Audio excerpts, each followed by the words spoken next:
Jadi situasi batas ini semacam tantangan buat kita.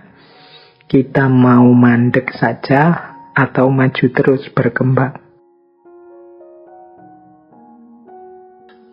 Baik, saya lanjutkan ya.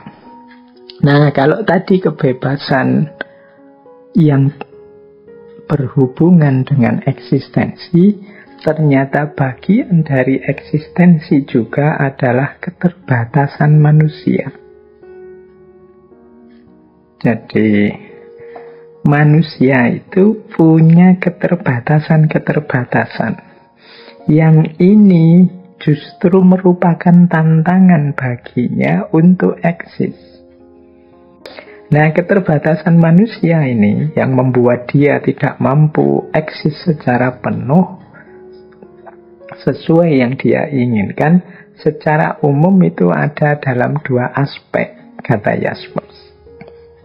Yang pertama, keterbatasan pengetahuan. Yang kedua, keterbatasan situasi. Yang pertama, keterbatasan pengetahuan. Sepintar apapun orang, secanggih apapun orang, sedalam apapun pengetahuan seseorang, sifatnya pasti tetap terbatas. Tidak ada orang yang tahu segalanya, tidak ada orang yang ngerti segalanya. Pengetahuan manusia selalu berada dalam limit-limit, batas-batas. Kadang dikotomi, kadang kategori, kadang antinomi. Jadi ini limit, dikotomi atau polaritas, kategori, dan antinomi. Ini paling tidak yang membuat pengetahuan manusia itu coraknya terbatas. Limit itu ya keterbatasan. Kita ngertinya ya sejauh pengalaman kita saja, sejauh sejarah kita saja, sejauh bacaan kita saja. Ini kan limit-limit. Tidak ada orang yang tahu segalanya, ngerti segalanya, paham segalanya. Tidak ada. Setiap manusia itu pengetahuannya terbatas. Kadang-kadang juga ada dikotomi. Di dikotomi itu kita sendiri yang bikin, oh ini mutlak, kalau ini mungkin sifatnya, oh kalau ini berubah, kalau ini absolut, kalau ini sementara, kalau ini tetap. Ini kan hidup kita itu kan kita rumuskan sendiri aspek polaritas ini. Ini seneng, ini sedih, ini tangis bahagia, kalau ini tangis kesedihan. Itu kan kita sendiri yang bikin polaritas. Kita bikin kategori.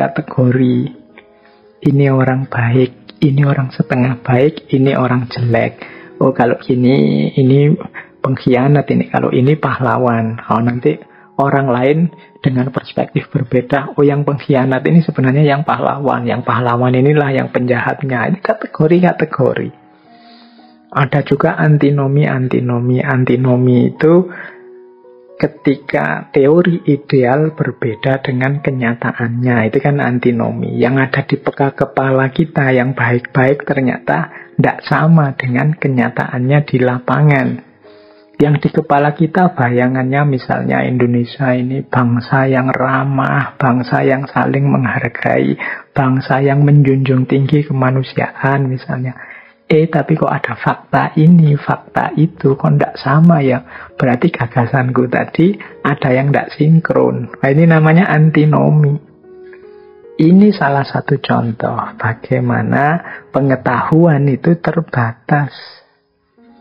Jadi sebebas apapun kita, ya silahkan saja mengklaim kebebasan. Aku ingin melakukan apa saja, aku bisa tahu apa saja, tapi ya kita itu terbatas.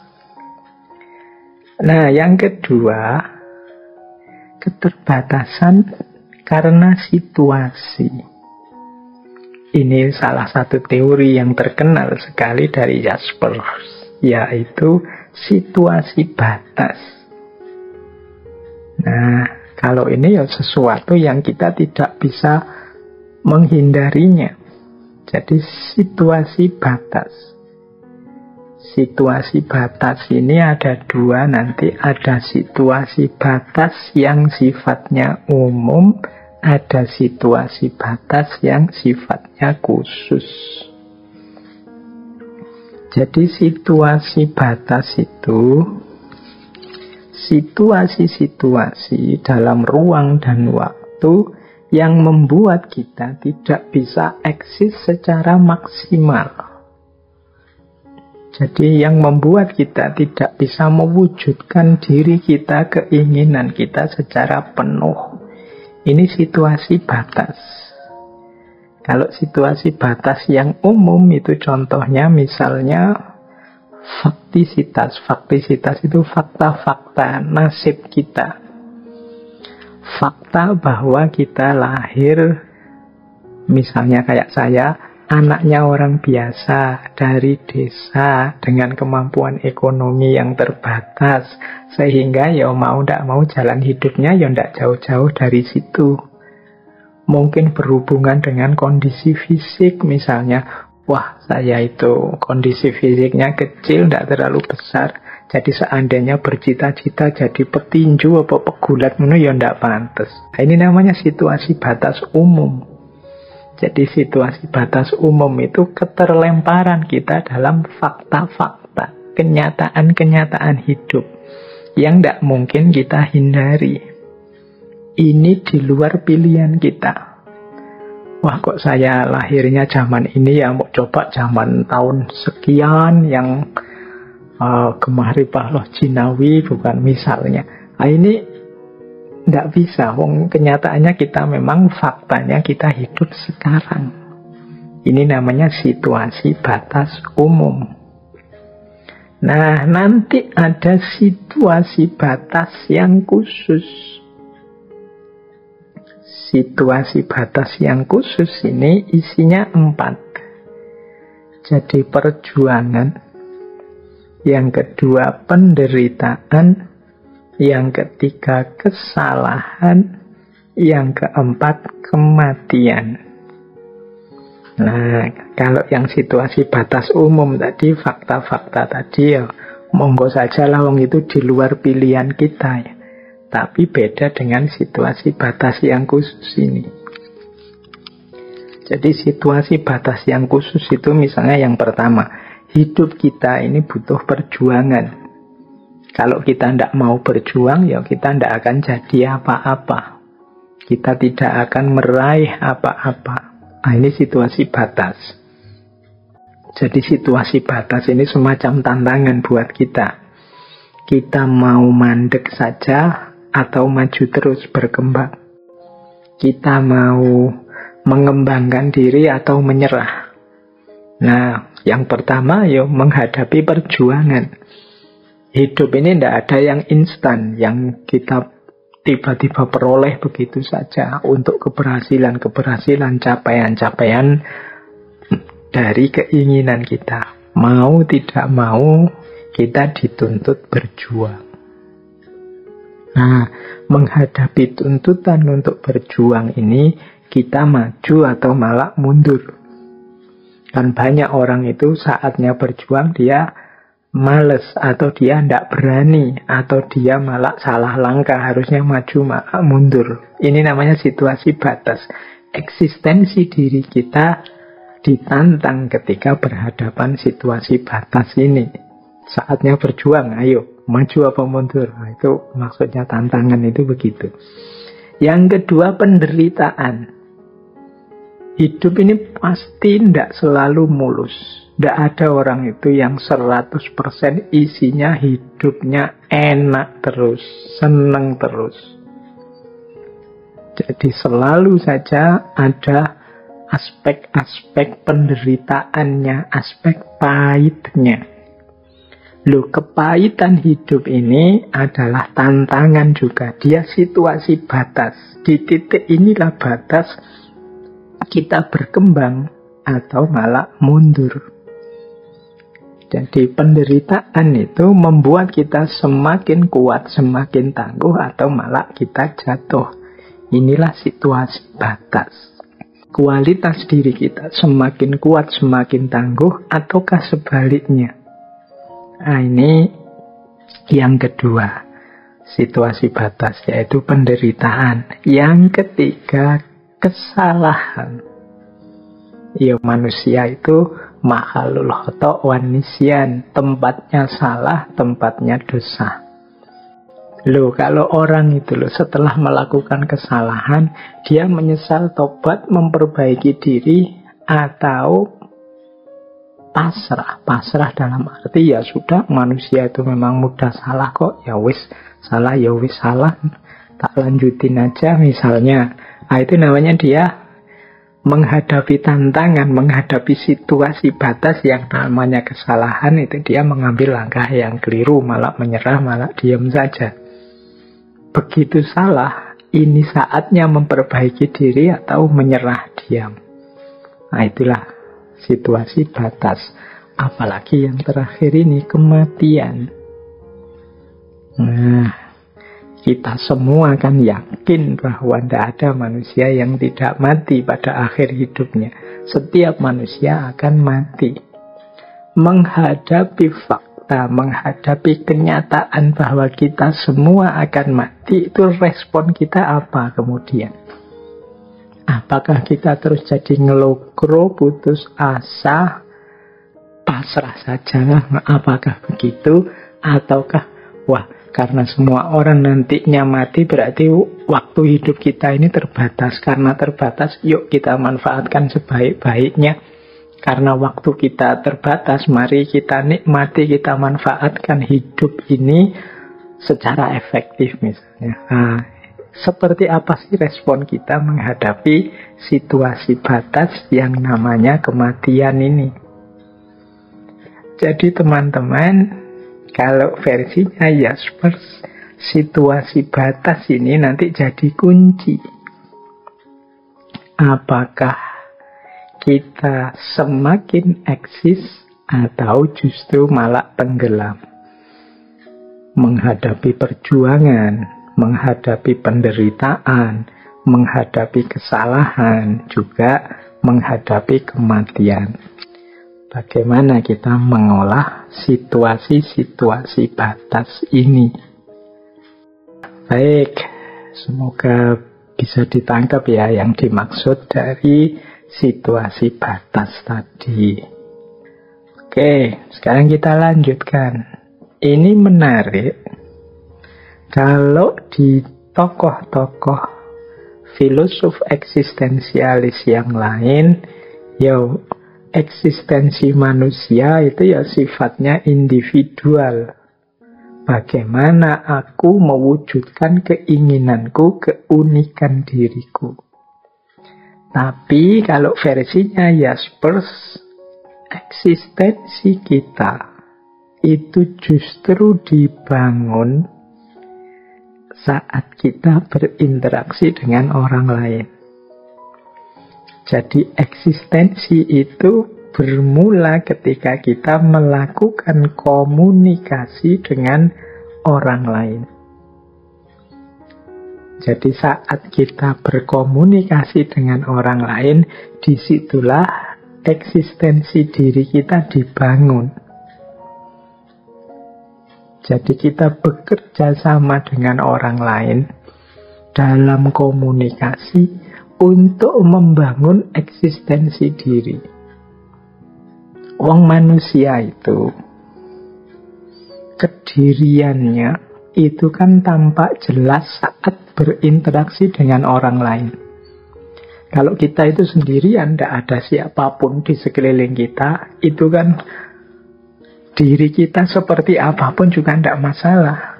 Kita tidak bisa disebut orang yang tidak efektif, tidak bisa disebut orang yang baik, orang yang dermawan, orang yang sabar, orang yang pemarah, dan lain sebagainya. Label-label itu jadi tidak ada artinya kalau tidak ada yang lain. Justru eksistensi kita diuji saat kita berhubungan, berkomunikasi dengan yang lain. Puncaknya eksistensi diri adalah ketika kita bisa hidup bersama orang lain.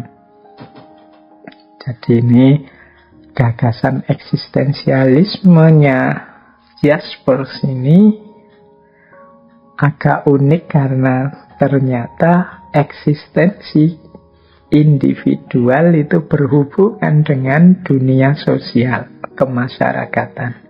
Jadi tidak cukup kita baik sendirian, unggul sendirian. Tapi justru puncaknya adalah kalau kita baik bareng-bareng dan unggul bareng-bareng.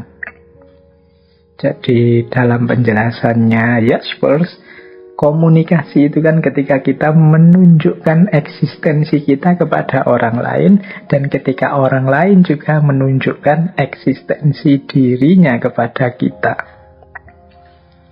Komunikasi yang baik itu ketika aku mampu eksis, dia juga mampu eksis sebagaimana yang masing-masing kita inginkan. Jadi kita biarkan orang lain masuk dalam diri kita, orang lain juga membiarkan kita masuk dalam diri mereka, dan disitulah kita sama-sama menunjukkan eksistensi diri kita. Jadi itulah puncaknya eksistensi. Jadi puncaknya eksistensi ini justru pada komunikasi. Nanti dalam penjelasan selanjutnya oleh Jaspers, puncaknya itu dalam jenis komunikasi yang namanya cinta. Wah, kalau sudah sampai kata-kata cinta ini, penjelasannya bisa panjang ya. Dulu pernah kita itu kalau tidak salah 1 bulan membahas tentang cinta yang eksistensialis. Tapi belum gagasannya Jaspers. Tapi seingat saya cinta eksistensialisnya Sartre, eksistensialisnya Arthur Schopenhauer dan kawan-kawan. Nah, kalau di Jaspers ternyata juga begitu. Puncaknya komunikasi itu cinta. Berarti puncaknya eksistensi itu ada pada cinta. Wah, ternyata ngomong panjang lebar kemana-mana, ujungnya malah ketemunya pada cinta. Jadi manusia itu harus eksis. Untuk bisa eksis, dia harus siap melakukan leap of faith. Dia harus menghidupkan gaya hidup yang bebas, melepaskan diri dari keterikatan apapun, dan juga siap berinteraksi, berkomunikasi dengan yang lain, sambil menyadari situasi-situasi batas. Nah, jadi ternyata puncaknya eksistensi ada pada komunikasi, dan puncaknya komunikasi ada pada cinta. Mungkin lain waktu kita bisa menjelaskan lebih panjang lebar tentang seperti apa sih cinta menurut seorang Karl Jaspers. Jaspers ini orang yang setia pada istrinya. Bahkan dia mengalami persekusi-persekusi oleh Nazi karena istrinya dianggap berdarah Yahudi.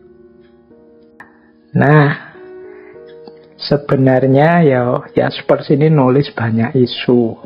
Meskipun malam hari ini kita hanya mengangkat isu tentang eksistensi saja. Itu pun rasanya agak berat dibandingkan mungkin kalau teman-teman kemarin ngaji yang tasawuf.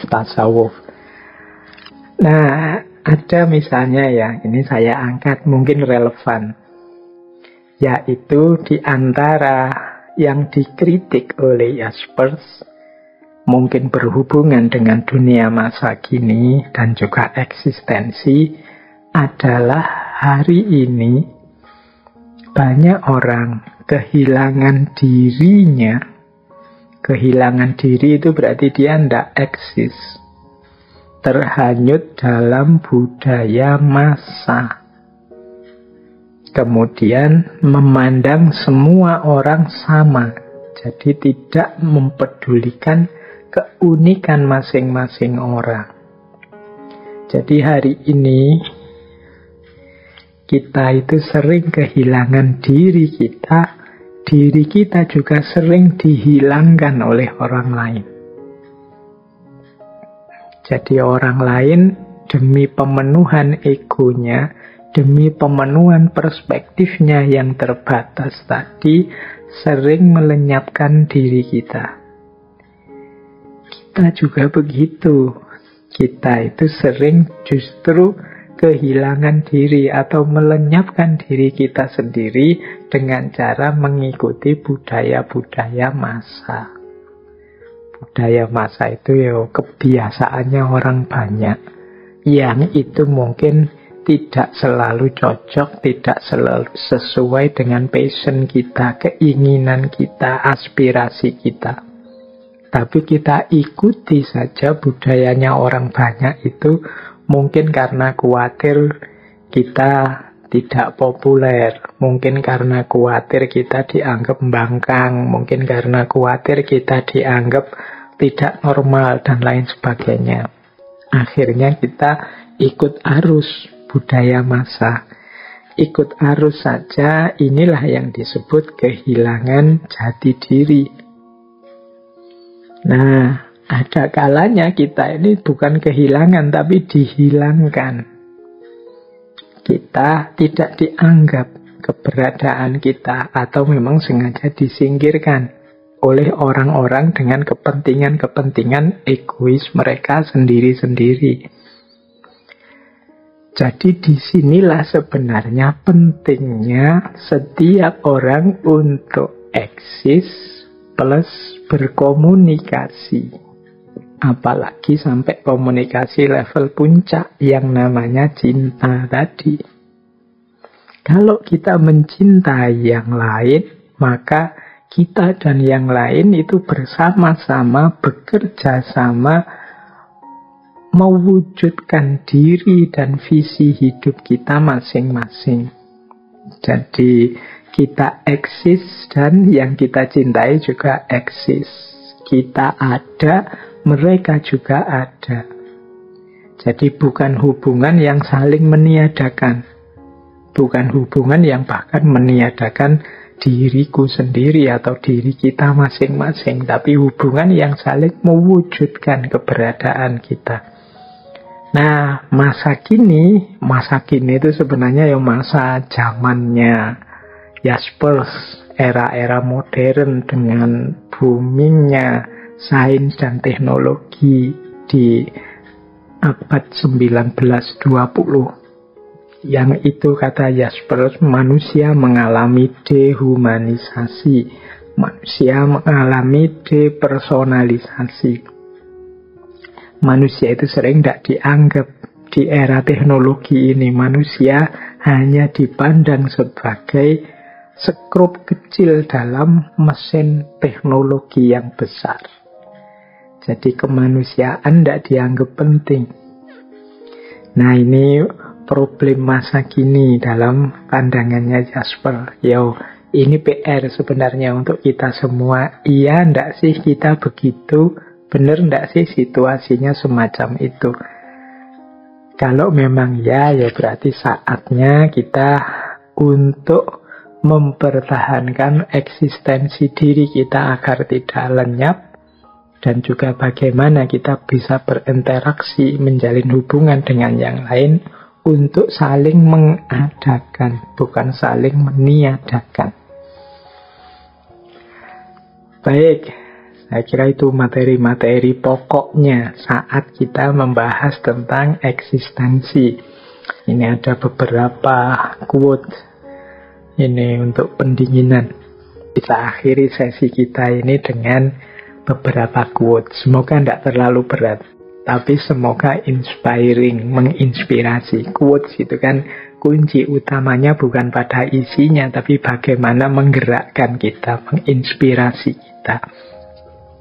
Jadi ada kalimat dari Jaspers seperti ini dalam bukunya. Kata dia begini, manusia itu selalu lebih dari apa yang ia tahu tentang dirinya. Ia bukanlah seperti apa dirinya di satu ketika dan untuk selamanya, namun merupakan satu proses. Jadi dua kalimat yang pertama ini Tentu saja maksudnya adalah kita ini penuh potensi dan kemungkinan. Kita bisa jadi apa saja yang kita inginkan. Kita bisa jadi apa saja yang ingin kita wujudkan.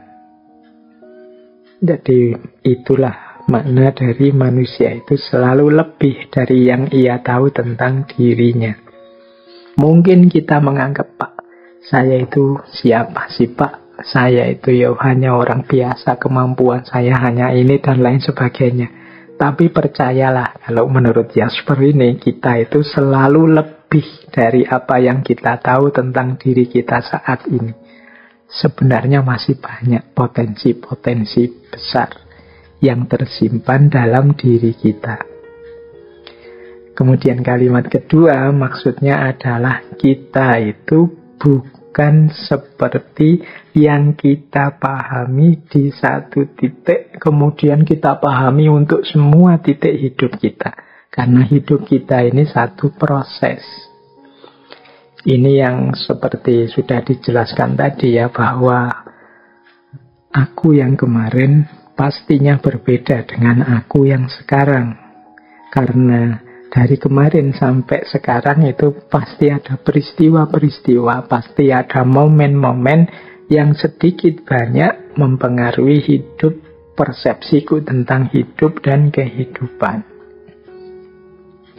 Nah, kalimat selanjutnya, ia tidak sekedar hidup, namun dalam kehidupannya mendapat anugerah beragam kemungkinan melalui kebebasan yang dimilikinya untuk membuat hidupnya sebagaimana ia inginkan dengan segala aktivitas yang ia putuskan sendiri. Jadi manusia itu hidup, tapi jangan sekedar hidup eman-eman. Eman-emannya di mana kita itu banyak potensi, banyak kemungkinan-kemungkinan yang bisa kita wujudkan. Dan kita punya kebebasan untuk mewujudkan apapun cita-cita, apapun keinginan kita. Maka, ayo hidup yang tidak sekedar hidup. Ya kalau sekedar hidup, ya hewan-hewan, tumbuhan itu sekedar hidup. Tapi kita manusia kan tidak begitu. Ya kalau hewan, tumbuhan sama sekali tidak bisa kita salahkan, karena mereka hidupnya paketan. Sudah paket jadi seperti itu. Kalau manusia kan tidak. Manusia itu di balik dirinya ada berjuta kemungkinan yang bisa dia wujudkan. Disinilah pentingnya kita eksis, menghidupkan cita-cita, visi hidup, dan keinginan kita. Nah, ada lagi satu kalimat yang menarik dari Jasper sini. Jadi di salah satu tulisan beliau terakhir-terakhir, beliau punya kalimat begini. Ini agak unik, beliau semacam menyangkal gagasan awal tentang eksistensinya, meskipun maksudnya tidak begitu. Kata beliau begini, kira-kira 20 tahun yang lalu saya berbicara tentang philosophy of existence. Sekarang saya lebih suka menyebut filsafat saya adalah philosophy of reason.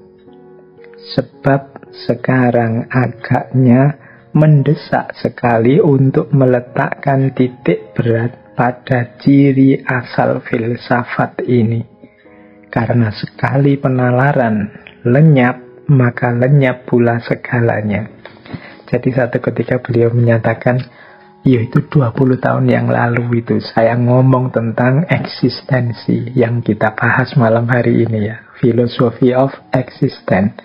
Tapi hari ini saya lebih suka menyebut filsafat tadi bukan philosophy of existence, tapi philosophy of reason. Filsafat tentang nalar, Mengapa? Hari ini penting orang diingatkan kembali pentingnya bernalar.